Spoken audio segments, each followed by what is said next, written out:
Was a knight's bulging biceps really the key to saving Christendom? Seriously. Let's dive into a world of shimmering silks, brutal battles, and ridiculously ornate religious pronouncements. A world where a single, impossibly handsome Spaniard held the fate of the Mediterranean in his ridiculously muscular hands. Forget dusty history books. This is a tale of swagger, prophecies, and a whole lot of questionable fashion choices. It all started with a monk, Garin, a man so devoted to prayer he probably hadn't seen sunlight in decades. He was frankly a bit of a mess, perpetually lost, prone to fainting, and radiating an aura of utter, beige-colored passivity. Then, boom, Diego Florel arrived. Picture this, a knight so dazzlingly perfect, he practically glowed.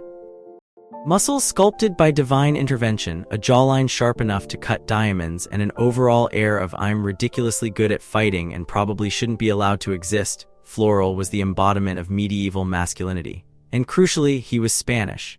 Now let's talk about the Castilian knights.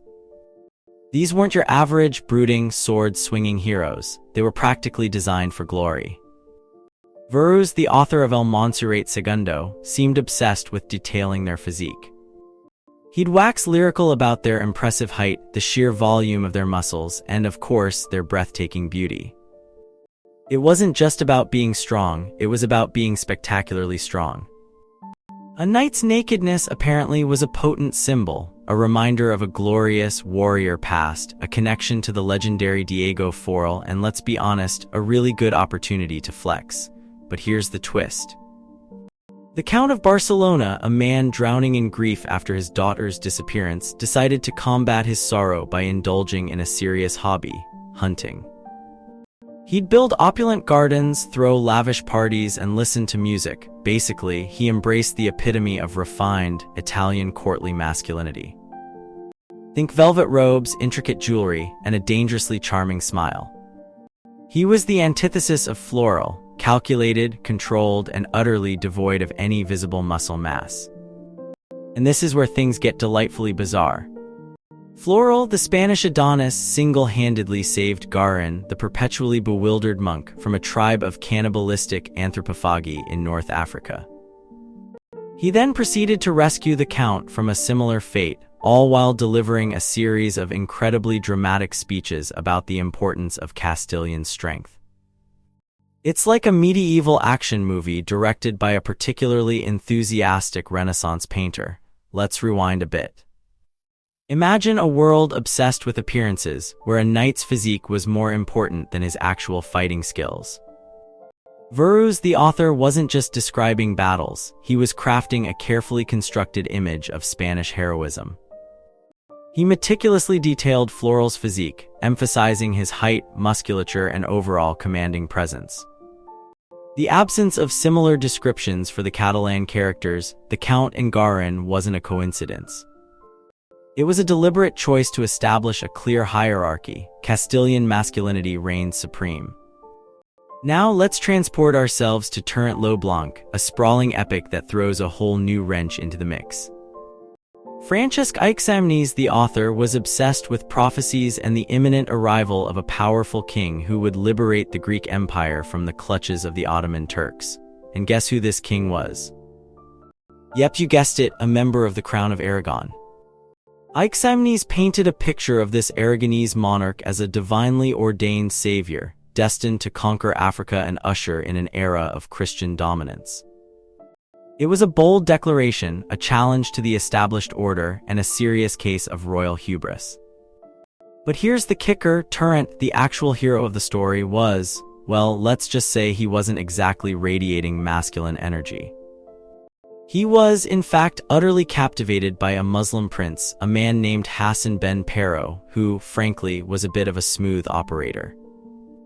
Tirant, in a moment of utter bewilderment, even accepted Hassan's advances. Can you imagine? The champion of Christendom, swooning over a Muslim prince. Meanwhile, Florel, back in El Monserrate, was busy dismantling entire armies, rescuing damsels in distress, and generally being a ridiculously effective knight.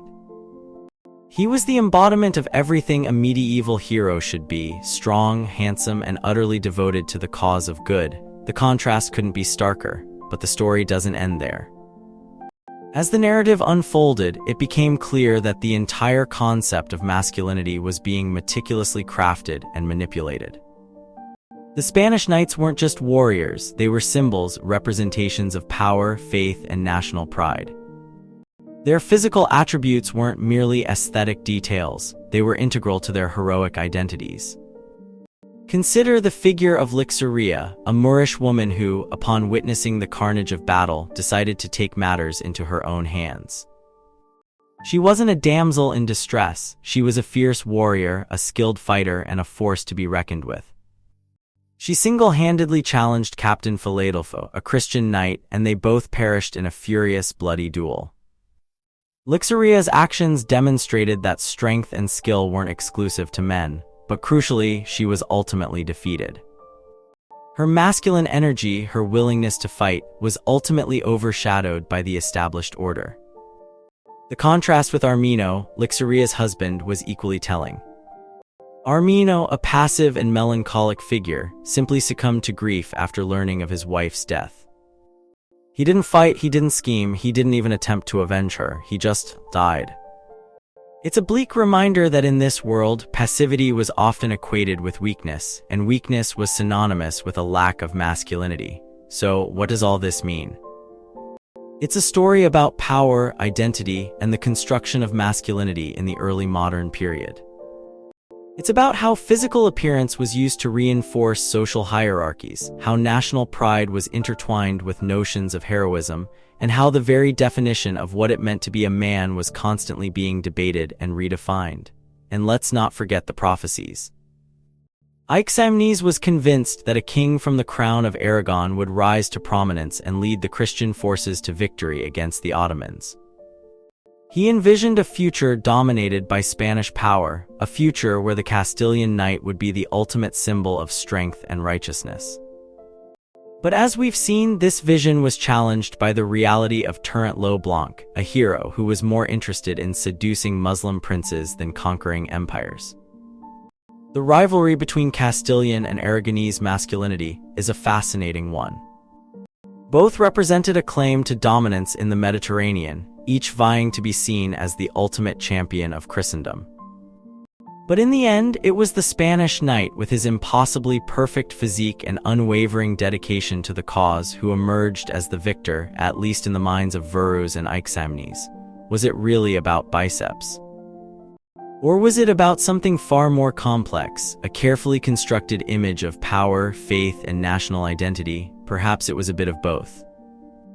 But one thing is certain. The world of El Montserrat and Tirant Blanc is a reminder that even the most epic tales are shaped by the subtle and often unconscious ways in which we define and perpetuate ideas about gender, power, and heroism. And finally, the question remains, if a knight's physique was so crucial to his heroic identity, what happened to the knights who weren't quite so muscular? Did they simply fade into the background, or were they relegated to supporting roles, forever overshadowed by the dazzling brilliance of the Spanish knight? The answer, my friends, is probably somewhere in between. But one thing is for sure, the legacy of the medieval knight and his ridiculously sculpted physique continues to fascinate and inspire us to this day. So next time you see a knight in shining armor, take a moment to appreciate the sheer audacity of his appearance. After all, he's not just wearing a suit of armor, he's carrying the weight of history, mythology, and a whole lot of carefully crafted masculinity. And if you're still wondering, yes, a knight's bulging biceps really were the key to saving Christendom. At least, that's what Virués seem to think.